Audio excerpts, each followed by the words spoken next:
Hi, I'm Darnell with Wave Oven Recipes, and I want to show you dehydration in the Ninja Foodi XL Pro Air Fry Oven with and without the dehydration kit so that you see how it goes both ways.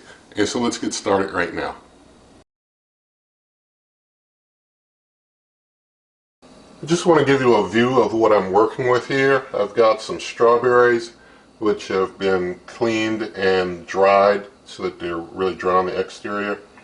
And I've got myself here because I don't have that dehydration kit that Ninja sells. I know they sell a dehydration kit. I'm just using what comes with the cooker out of the box. If you've seen my unboxing video, just using what comes with it out the box along with some Copper Chef bake and grill mats just to line 2 bake pans. But I've got the air fry basket here which I will be using to put some of the strawberries, and I'm going to basically slice them, so that they're nice and thin.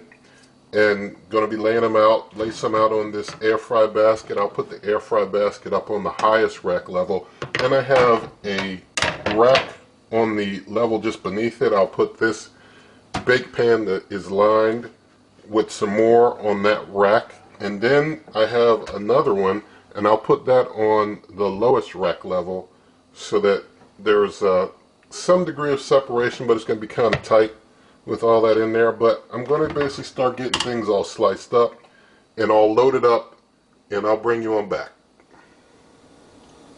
Alright, so I ended up exhausting 2 pounds of strawberries here, and so you can see how I have things placed as I mentioned earlier.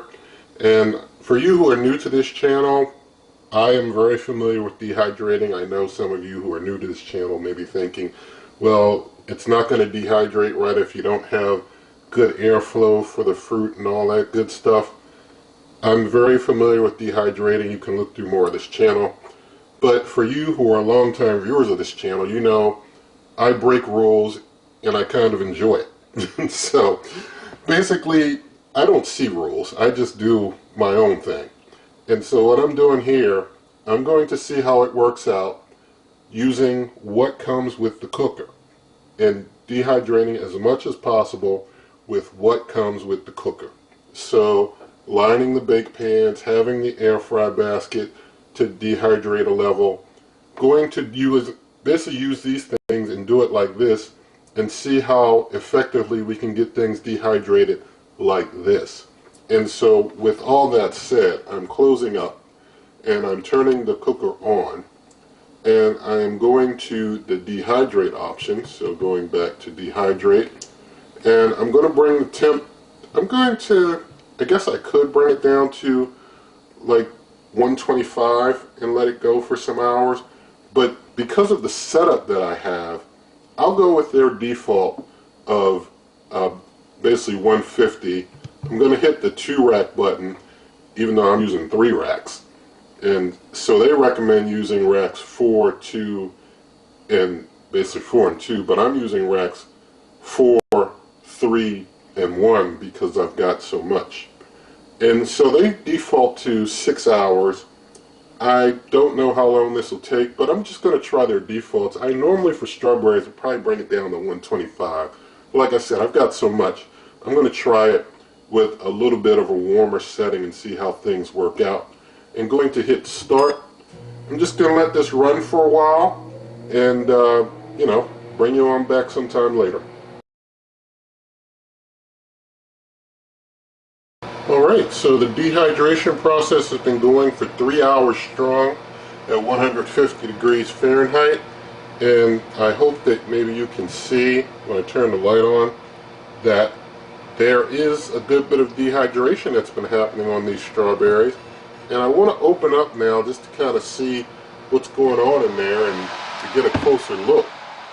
And so I'm going to go right up to that top layer that was in the air fry basket, assuming those may have done better than anything else. But you can see how those are doing. And I'm just touching them. They're still moist. There's still mushiness on them. Like this one here. This one seems like he's really... Sorry about the spatula in the way, but this one here is really pretty well dehydrated. This one's got a little moisture. It's like they're coming along overall. There's like maybe a few that, like this one feels kind of dry, but they're not all the way there yet. Let's see, maybe this one. Yeah, this one seems pretty dry. Seems really dry on there, but I'm going to put them on back in there, and I'm going to let them on basically just go for a good bit longer. I'll bring it on back later, and we'll see how they look later. Alright, so the dehydration process has been going for 5 hours now. So I'm going to take a look in there now. I think the top rack is looking pretty done. I'm going to hit stop and basically show you what's going on and talk to you about this. The top rack, which has the air fry basket, which is more optimal for things like dehydration, it looks like these are definitely dehydrated. So I'm going to basically, you can use like a metal spatula or something, or you could use some parchment paper underneath of these. I could have used parchment paper underneath, but that would have restricted my airflow a bit. But you can use the parchment paper to kind of make it easier to get these up. With them kind of being dehydrated hard into the air fry basket here, it's kind of hard to get one out. Now this one wasn't dehydrated very well. It's still kind of mushy, just a little over there. So it came up there, but it's kind of stuck. But let's see if I can get one of these. These are going to be kind of tough to get up. I could have even put the Copper Chef Bacon Grill Mat on this air fry basket, but I wanted to let this one basically have full airflow, and since it was only 150 degrees in there, you know, basically things cool off on the air fry basket pretty quick, so you can put your hands on it. But you know, I can kind of like maybe roll these up to try and get them off, or maybe like with a spatula or something kind of get them off if you don't use the parchment paper. Now I'm going to basically check this one out. I don't know how hot it might be to the touch, but this is on the Copper Chef Bacon Grill Mat. This strawberry here, it's just, I mean, it's dehydrated, it's just a little wet, but it's dehydrated and it comes up off the Copper Chef Bacon Grill Mat pretty easy. This one, you know, not so much. This, I mean, because these didn't have the open airflow like the air fry basket, but they do come up. You know, they do come up off of here some, and they're, you know, they got some moisture in them. This isn't the type of thing that you know, is like crunchy hard, kind of dehydrated. But let's see, there's one here. This one here is pretty well dehydrated. It's a little moist, but still dehydrated pretty well. Now I'm going to look at the lower level, and down here on the lower level, these were some big ones. These were big strawberries. So you see how big these are. These, you know, would still need some more time to get really well dehydrated. They're partly dehydrated though.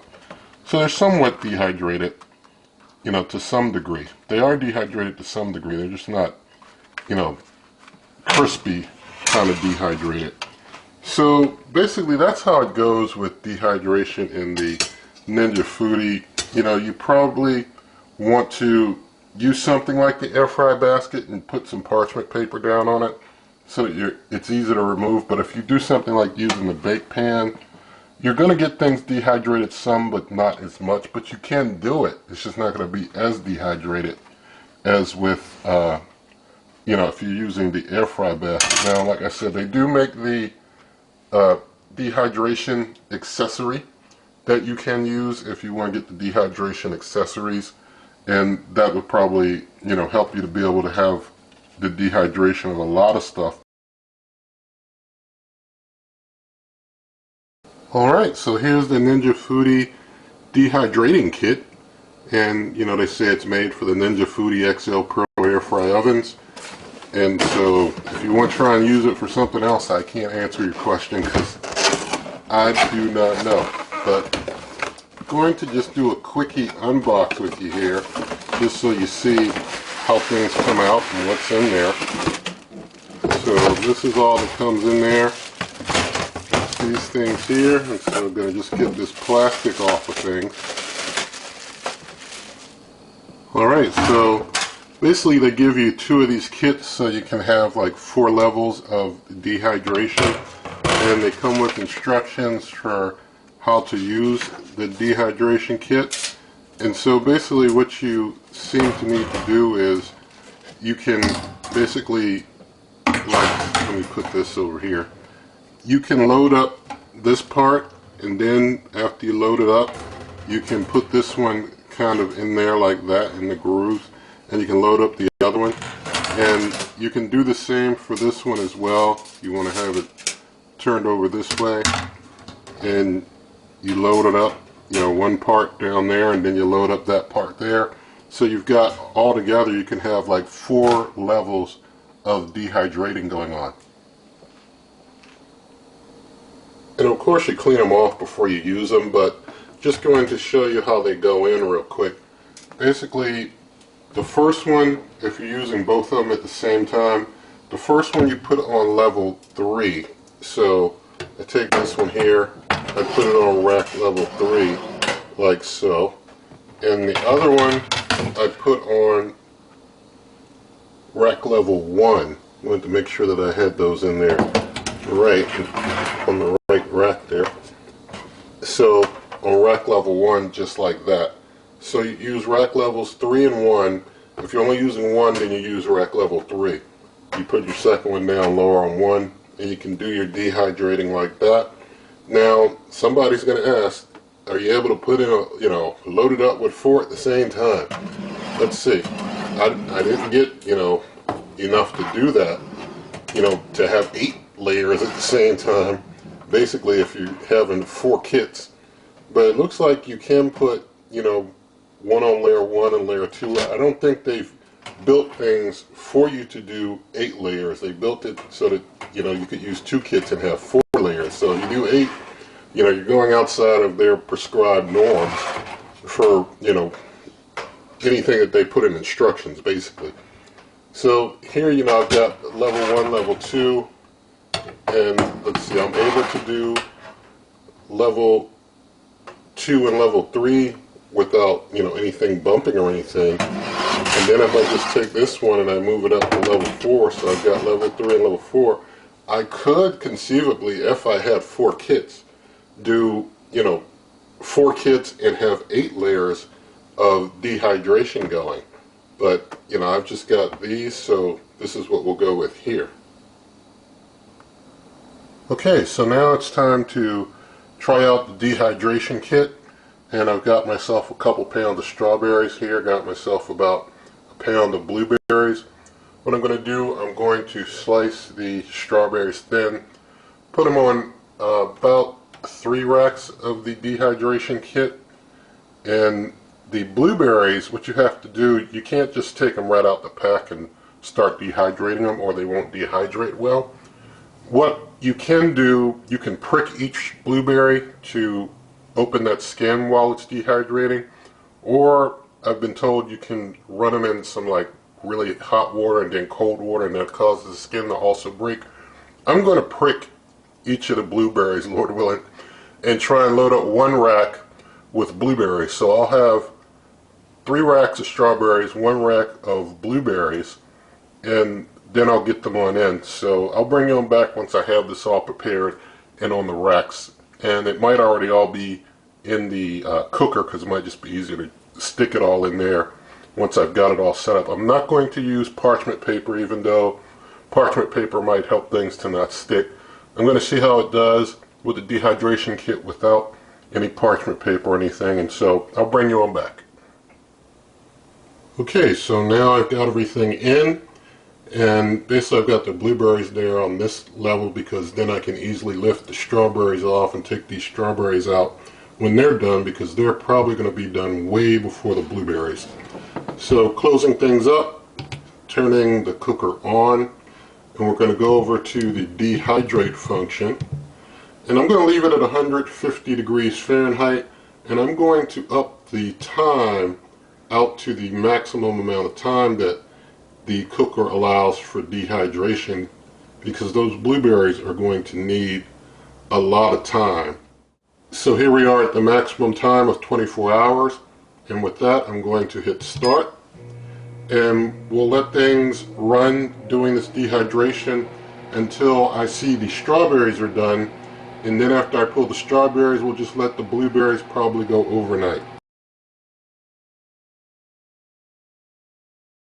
Alright, so things have been dehydrating in there for 4 hours, you can see. So I'm opening up now.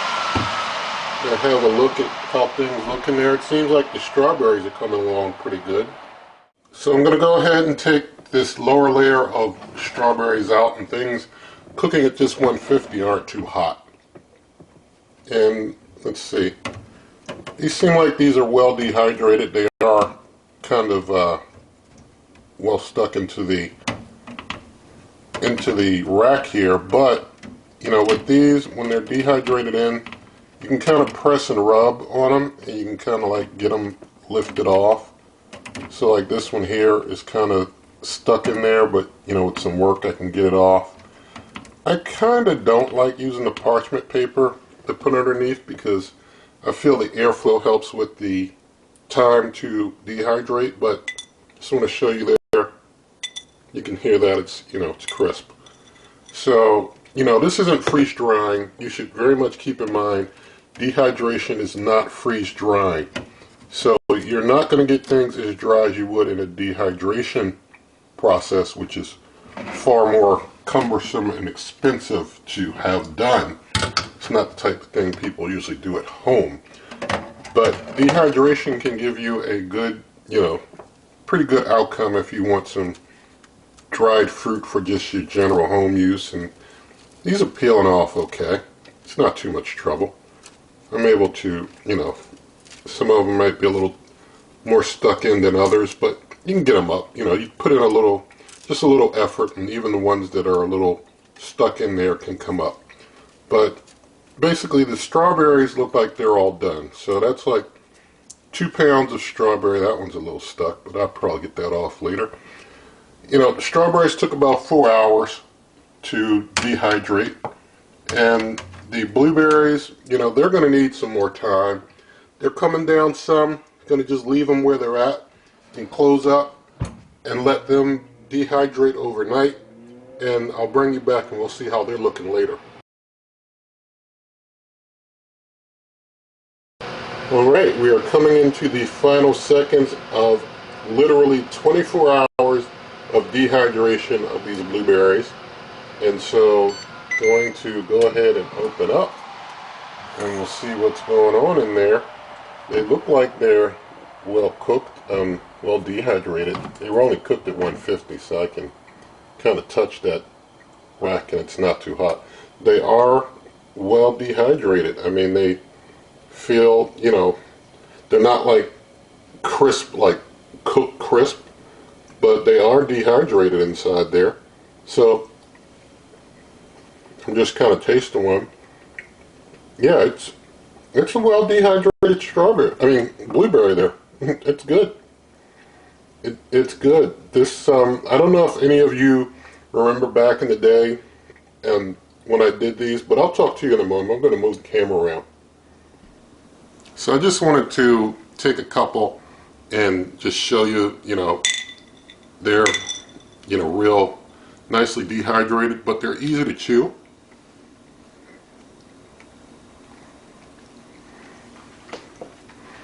I like them. Definitely like them. So they turned out real nice. 24 hours was basically a perfect dehydration for these blueberries.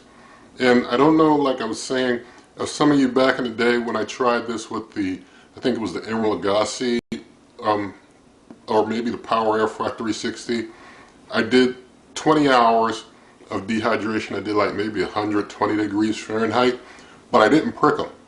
And they were still really mushy. I mean, they dried up some afterwards, but they weren't like this. They weren't as good as this. Really pricking them and then dehydrating them for like 24 hours, like I did here, does the trick and does a really good job. And if you want an easy way to prick them, all you do, I just like took a bunch in my hand and I take a fork, poke, and whatever came up on the fork I knew was poked, and then I just put those off in a separate bowl and just keep going. And that's how you get them all poked real fast and easy, and get them all, you know, a hole in them, and then just basically put them on the rack and dehydrate them. And so, you know, it's real cool. And the price for fresh strawberries versus, you know, buying like freeze dry in a store is way different. I mean, it's way more cost effective to buy them fresh and dehydrate them yourself than to buy freeze dry from the store. Plus, their freeze dried stuff in the store, you don't know what else was in there. You know, you can get the type of blueberries that you like and that you know are good, and then you can dehydrate them yourself. And, you know, even though it's not freeze drying, still a real good job, and you can use them however you want to use them. So this whole thing, my takeaway from it is that the dehydration kit is wonderful. It works really nice. It is better than just trying to use the stuff that comes with the cooker, because then you can dehydrate on that air fry basket. That is about as effective as one of these dehydration kit racks, but you only get one air fry basket. And trying to do on those other pans and such, you know, things are still a little too moist and all. You know, just getting the dehydration kit makes it a lot easier, a lot simpler. And you know, I haven't tried using 4 kits at the same time. If that's something you want to do, that's up to you. I have no recommendation one way or another on that, and I'm not going to have any recommendation one way or another on that. I'm going to leave that to you. But for me, you know, the kit of basically 2 kits is enough for me. I mean, 4 racks is enough for me for whatever I need. I don't really foresee me having a need to get, you know, 2 more kits to have 8 levels of dehydration going. I think I'll be good with what came with just the 2 kits. But anyway, in the video description, you can support this channel in many ways. One way being my cookbook. You can buy that. It's in the video description, links to that. Also, you can if you want the cooker, if it's in stock, you can try the link in the video description for it. If the link doesn't work, then that means they've sold out. Sometimes they sell out, sometimes they're in stock. It's a popular cooker, what can I say? But also, there's other ways in the video description also. And if you like this video, you can give it a thumbs up, share the video with a friend, leave your comments, subscribe, hit that notification icon, and good eating.